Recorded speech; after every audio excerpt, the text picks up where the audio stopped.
ஒரு சிங்கம் அந்த நாட்டு ராஜா கிட்ட போயிட்டு அப்படியே கம்பீரமா நின்று, இங்க உங்களுடைய பொண்ணை வந்து எனக்கு மணமுடிச்சு தாங்க அப்படின்னு சொல்லிட்டு கேட்டு, அந்த ராஜா சிங்கத்தை பார்த்து அப்படியே படபடத்து பயந்து போறாரு. ஆனா அந்த பயத்தை அவர் காட்டி அந்த ராஜா சொல்றாராம், உன்னுடைய நகங்கள் எல்லாம் அவ்வளோ கூர்மையா இருக்குதே, என் பொண்ணு வந்து மென்மையானவ, அவளை வந்து காயப்படுத்திடும் இல்லையா, அதனால உங்க இந்த நகத்தை வச்சுட்டு நான் எப்படி உனக்கு பொண்ணு கொடுக்க முடியும்?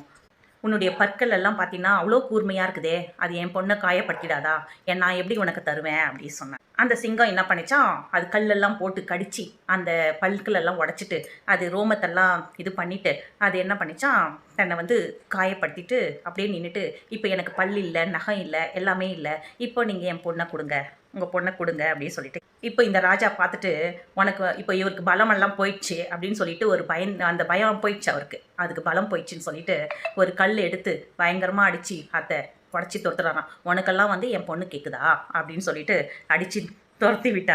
இப்போ தான் அந்த சிங்கத்துக்கு புரிஞ்சிச்சான், நம்மளுடைய பலம் தான் எனக்கு மரியாதை, அந்த அந்தஸ்து அப்படின்னு சொல்லிட்டு அந்த சிங்கம் வந்து அற்ப காரைக்காக எவன் ஒருவன் அந்த தன்னுடைய பலத்தை இழக்கிறானோ அவன் இந்த சமூகத்தில் மரியாதையும் அந்தஸ்தையும் இழந்துடுறான்.